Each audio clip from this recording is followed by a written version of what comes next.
This is Recruiting Roundtable, where we talk to HR and talent acquisition leaders about thoughtful topics in the world of recruiting. We have a very special show planned for today. I'm super excited as we're going to go one-on-one with Filip Vrnoga, head of people at Oliv AI. We're going to be talking about startup recruiting and all things that come with it, from scaling teams to working with VCs to hiring top talent, growing pains. And we're going to tell a lot of interesting stories. Philip's got a great background. He'll introduce himself in a sec, so looking forward to that. Philip, thanks so much for joining. Really appreciate it. This should be a really, really fun episode. Please give our audience a short intro on you, your role, and your company. Hey, yeah, for sure. Thanks, Sean. Really appreciate you having me. Excited to get to chat a little bit about some of my favorite topics in recruiting.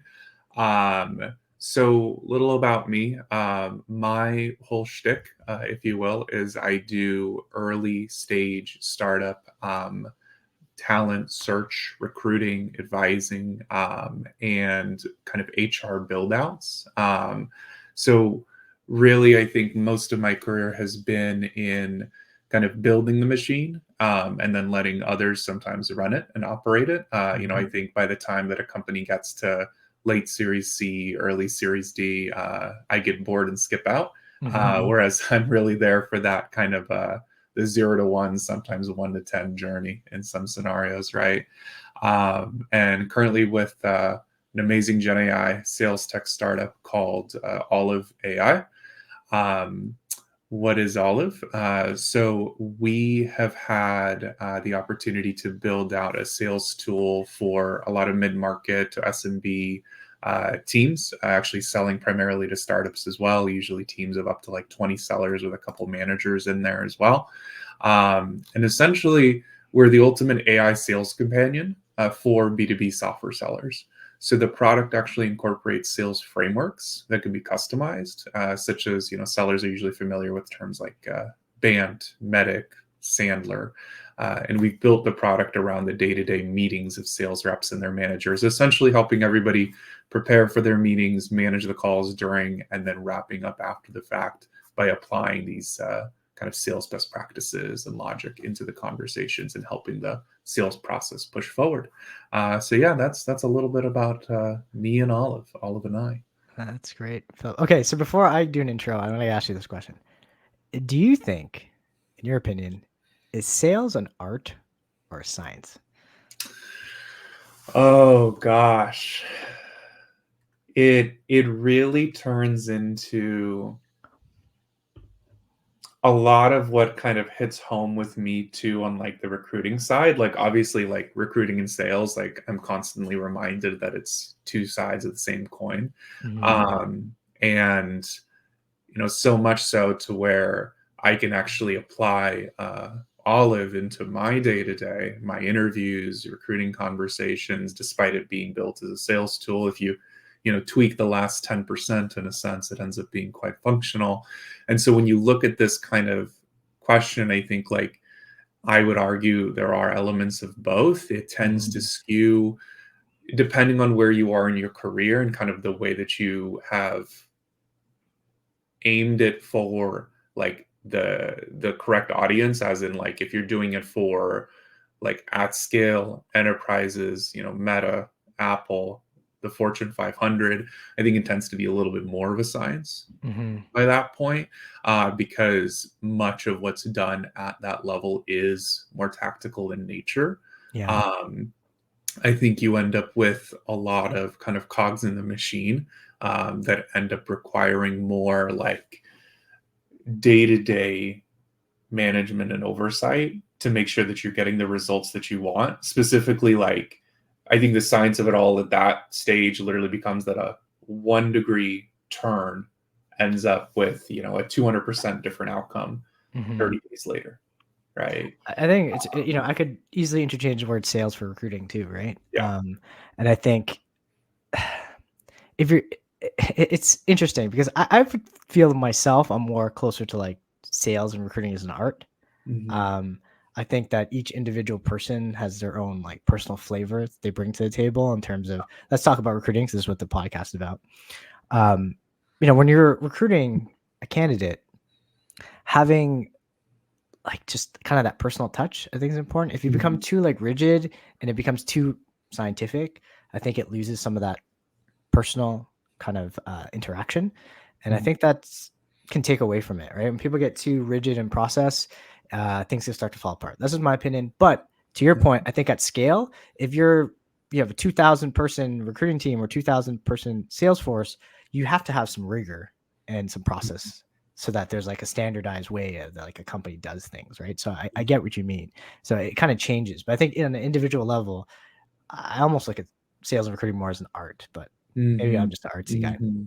Well, Anyways, and this is, I think, like, part 2 to where I'm coming from as well, like, to your point, there tends to be this and actually you'll hear hiring managers ask for it often, and even recruiters, I think, are guilty of this too when we, go with the, "Oh, they just have a certain je ne sais quoi," right? Or, mhm, you know, we don't always accurately portray and build down into a skills based hiring approach like intent and skills and abilities and aptitude and attitude and like break that down into a scorecard method. And so I think for folks that we can all be guilty of that at times, this is where some of that kind of art and the ability to be able to like jump into a scenario and not just say, oh, only because I've seen this before, might it go this way, but also like seeing the people behind that, seeing the person behind the interview essentially, right? And being mhm, able to like speak to their motivations in a way that you're willing to drill down further beyond like just their topical answer is, mhm. I think, like a part of that art form that's pretty much never going to get lost. And also, for what it's worth, not getting replaced by AI anytime soon, at least. I I was can just tell you gonna that say much. that. Yeah, we're all doomed. Let's just jump right into philosophy. I mean, people who watch the show, they know who I am. I'm Sean, managing director at Rocket. That's basically it.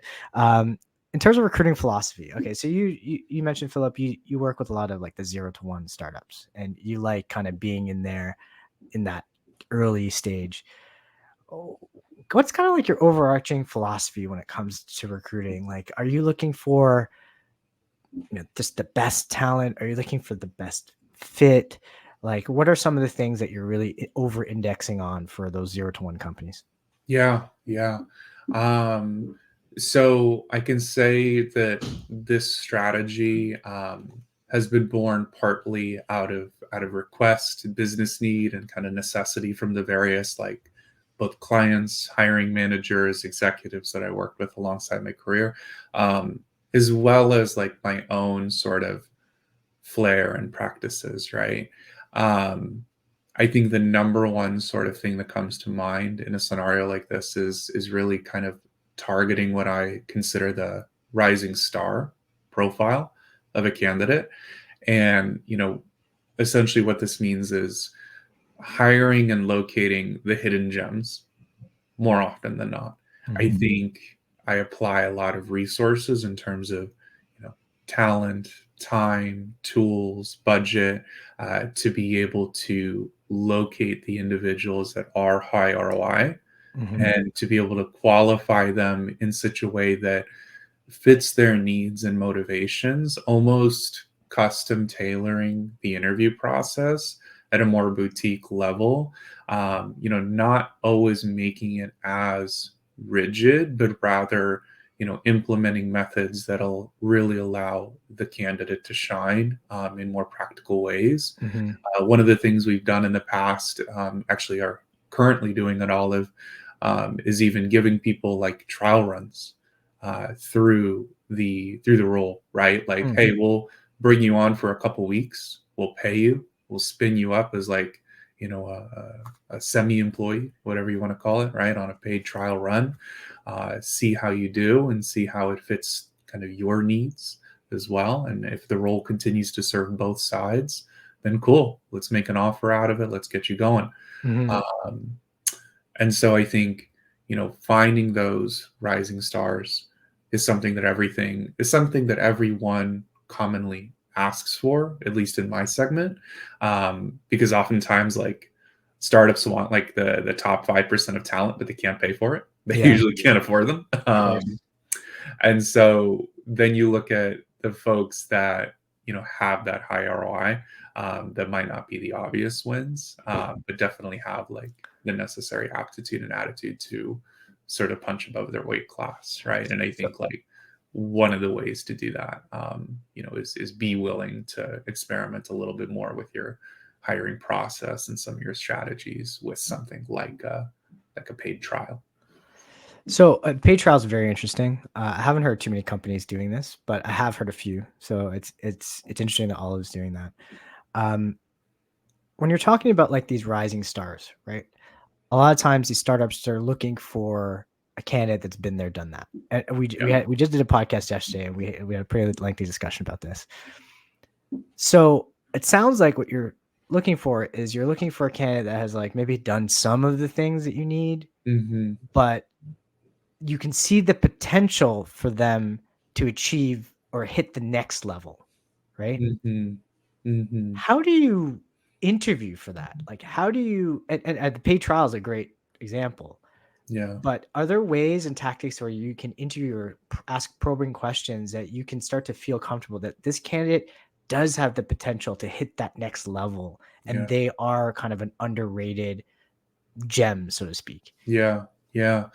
Um, a lot of this happens before you even hit the interview, to be honest. Like, I do put a lot of time and effort into my sourcing team Hmm. and making sure that every single candidate that sourcers put in front of me or that I'm looking at myself has a story that you can tell from a LinkedIn, from a resume alone to really understand like what does that career trajectory look like. Hmm. And I think there was a really cool idea that I heard from another TA leader over dinner the other night, in which they were actually talking about being compensation heavy on their sourcers, even above and beyond their recruiters, Mm. and being able to like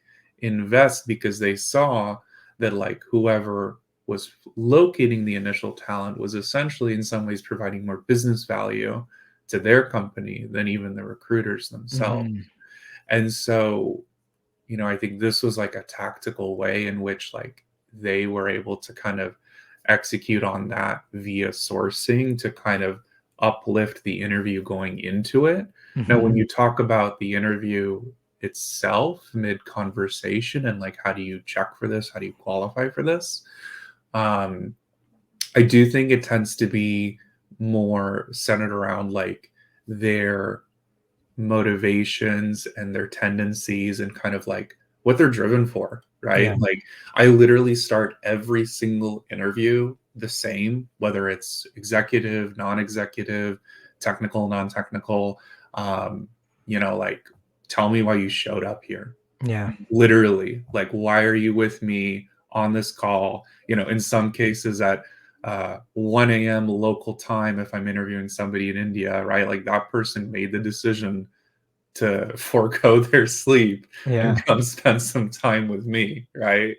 Um, so really just trying to kind of dig into like, yes, absolutely, I want to hear about your experience, in the past, but just as much, if not more, like I want to hear about your motivations, right? Like the first time I sat down with my like first out of college recruiting agency job, as many of us like got our start, I literally told my then CEO, my now really close friend and mentor, um, you know, I want to be a chief people officer. Help Mm. me build the cobblestone path to get there, right? And like this I think like for me like shows a level of grit and drive that I look for in candidates, um to be able to kind of like just make it happen regardless, especially, we're on a startup recruiting podcast in particular. How many times do you hear from startup hiring managers like, I need someone that's scrappy. I'm willing, I need somebody that's willing to do what it takes and kind of move and grow and build with the business. Mhm. Gone are the days that HR and recruiting can fit into neat little segments. and not just kind of like jump in where is needed, essentially, right? I think we're seeing recruiting professionals do a lot more with talent, and I think we're seeing HR professionals do a lot more with like operations and kind of just keeping the business running itself. Yeah, you are seeing a lot of that too, especially teams are being asked to do more with less, Mm, especially with some of these layoffs and reductions of like the size of talent acquisition teams. I think you touched on a couple of interesting points too. Just, you mentioning to, an early boss of yours that you want to be a chief people officer at some point. It's like very intentional, right? You had that intention and drive and where you want to take your career. And I think to your point about finding those diamonds in the rough, usually if people have like a path that they want to be on.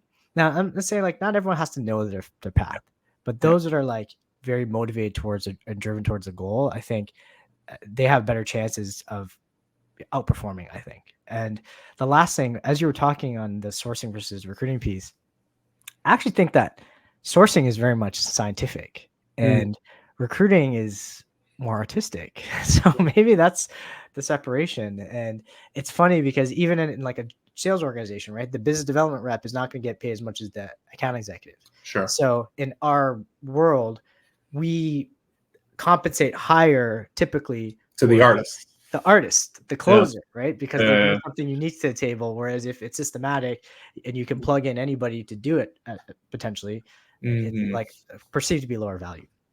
Okay, let's pivot towards VCs because we had a great chat about VCs prior to the show and their involvement in helping startups grow and scale their organizations. And you have some experience working with some VCs as well. How do you view the VCs and their talent partners on their team, and what value have they brought to you in the past, and what value do you think they bring to startups in general as it relates to talent acquisition? Yeah, yeah, yeah. So it's actually really interesting. I've talked to VP peoples at various Silicon Valley VCs, and when they make their hire for who inevitably ends up being kind of the portfolio enablement, the portco kind of recruiting support team, regardless if that's just somebody that's labeled as an executive recruiter or director of talent or whatever that may end up being.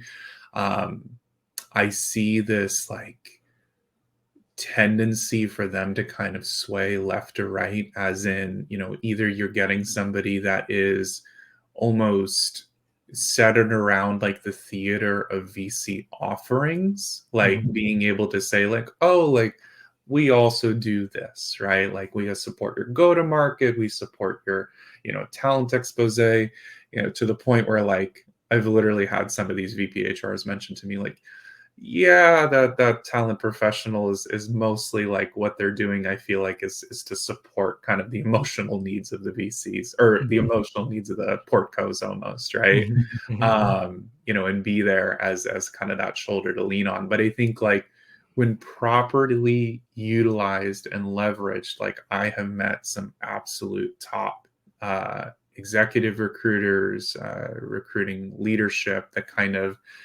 is able to be that strategic partner and company builder Mhm. for the VCs themselves, or rather, sorry, for the portco companies themselves, and kind of act independent of the VC.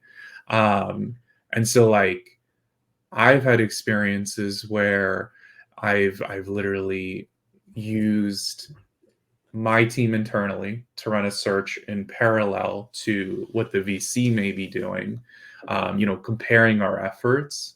I actually really liked the ability to be able to essentially like benchmark myself and my team. How'd it Again, go? How'd you do? I'm just curious. I'm happy to say my CEO went with my hire. Okay. Good job. Uh, so this was definitely a reaffirmation for me, but it's almost kind of fun because it brought me back to my like agency recruiting days of like competing against other external recruiters, right? That you knew Mhm. was working on the same job as you. But like no matter what, like we still went back to, and this is, you know, a recruiter from one of the VCs with Oliv AI. That's incredible. I couldn't say enough good things about probably one of the best recruiters in the Silicon Valley for what it's worth.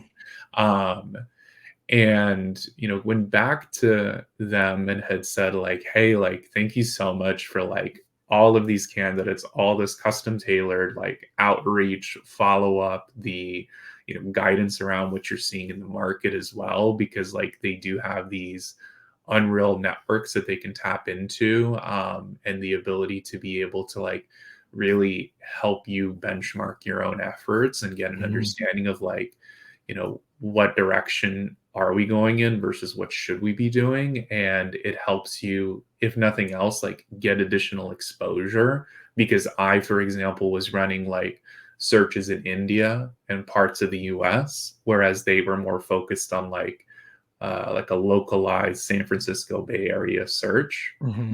And so, you know, that let my CEO and I like understand like what is the quality and ROI that we would see on, you know, more of a Silicon Valley style hire, Yeah. traditionally speaking, Hmm. you know, versus seeing like what international talent might be like. And in this case, ended up being such that the international talent was very good. Hmm. So proceeded in that way. So it's interesting. Let's stay on topic of recruiting agencies because I know, I mean, I've been a CEO of a tech recruiting agency. I've worked with a ton of startups, probably close to 200 startups. I'm now a managing director at a recruiting agency working with over 500 startups.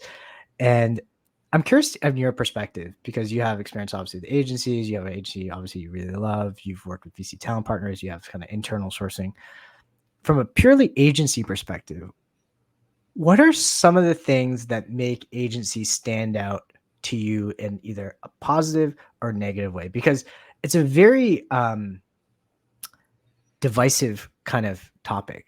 Mm, People have very strong opinions about recruiting agencies. I don't know yeah, why, but yeah, it's like they love them or they hate them. yeah. And it is like very little middle ground, I found. Mhm. So, what are your thoughts on that? Like, I mean, clearly you have one that you love, but what makes great recruiting agencies great, and what makes Yeah, not so great yeah, ones the way yeah. they are?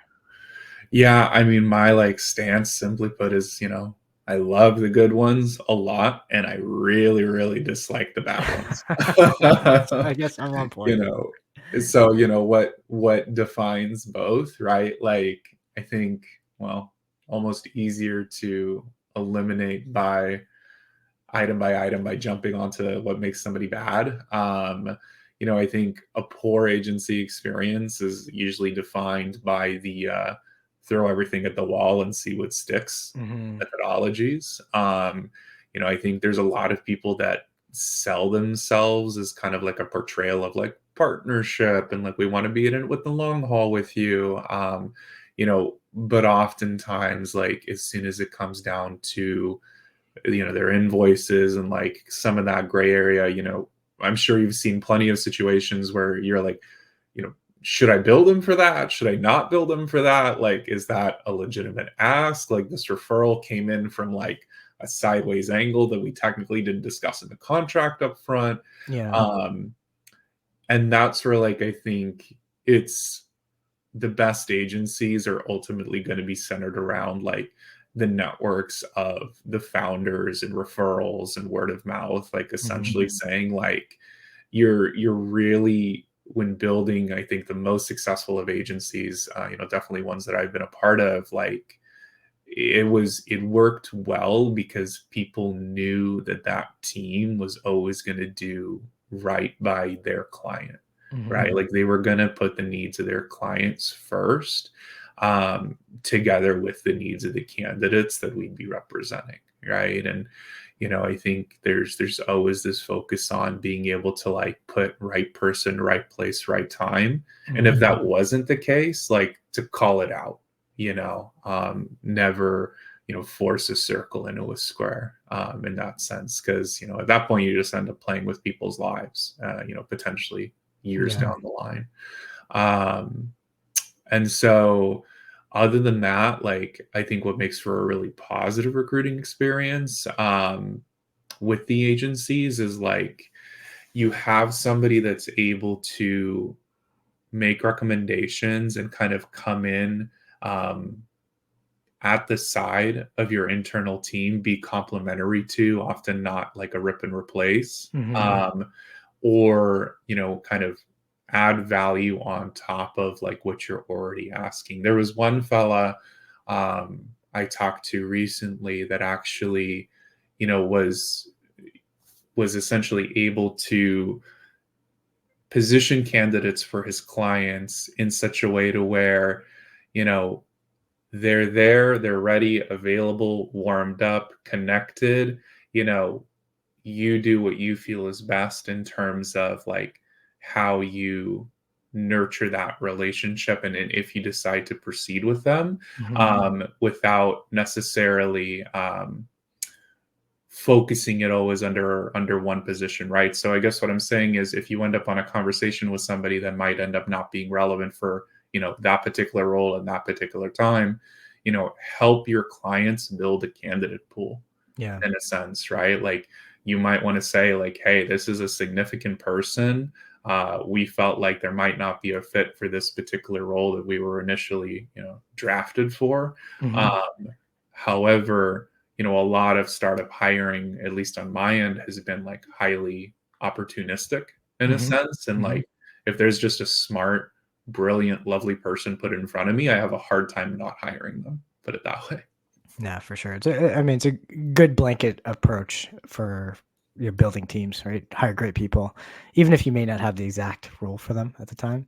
Um, So this is going to be the last topic. I want to look kind of forward. There's been so many changes in the world of tech recruiting. Focus on just tech recruiting in the last, call it 3 years. We saw a huge boom in terms of hiring in late 2020 into 2021. And then we see kind of that tail off and some layoffs in late 2022 and all the way up to now. This has created like a lot of different opportunities. A lot of talent acquisition leaders are looking at processes and tools and different agency, recruitment models that they are trying out to be more efficient with their spend. What are your thoughts or maybe predictions for the future of recruitment in the tech industry? Do you see things changing, or do you see them largely kind of being similar to what they were in a few years ago? Yeah, yeah. There's this concept that I'm trying to advocate for until it becomes a thing, and I'll finally make my way into Urban Dictionary. Okay, Um, let's hear it. Wartime recruiters, right? Like you have Uh-huh. wartime CEOs. Why Uh-huh. don't we have wartime recruiters? Mhm. And I would argue that it's almost it needs to be the standard and kind of like the operating procedure now for especially any recruiter in tech as an industry, because oftentimes you are seen as almost like a necessary expense or a nice to have, that they have to create budget for, and that is a lever to pull up or down. Obviously, like I think we all have, friends and coworkers and peers in our networks that have been unemployed, underemployed, laid off like 5 times in the last 5 years. Mhm. Um, and when I talk to these folks, and having gone through my own experience as well, I think we all have our little war stories.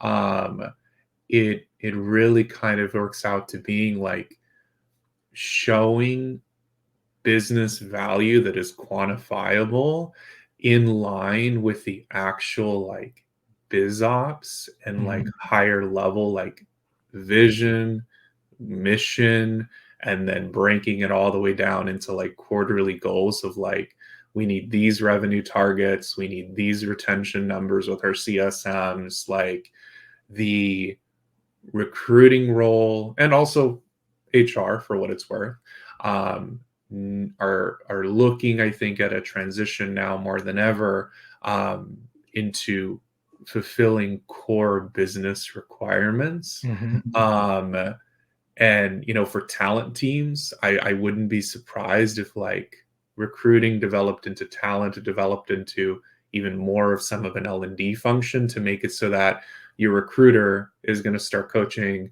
potentially your account executive and looking at what they're doing at the top of funnel. A recruiter can manage funnels and statistics and data analysis very well.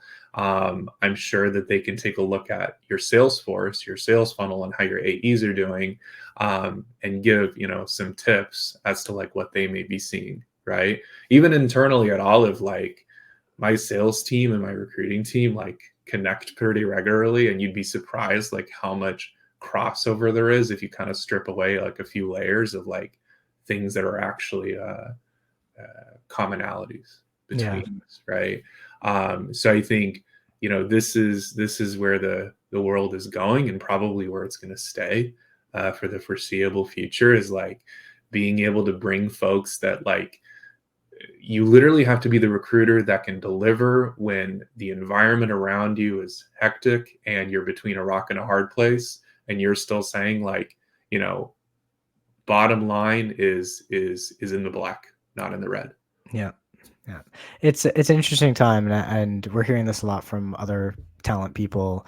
There's more on your plate, and it's a great opportunity. It's a great time to be in recruiting and to be in kind of the talent space. So, Filip, we're out of time. I do appreciate you taking the time to chat with us. This is a very interesting conversation. I really enjoyed it. Hopefully you did as well. And, to those listening, thank you for joining. This is Recruiting Roundtable. Until next time, happy hunting. Thanks, everybody. Take All care. right. See ya.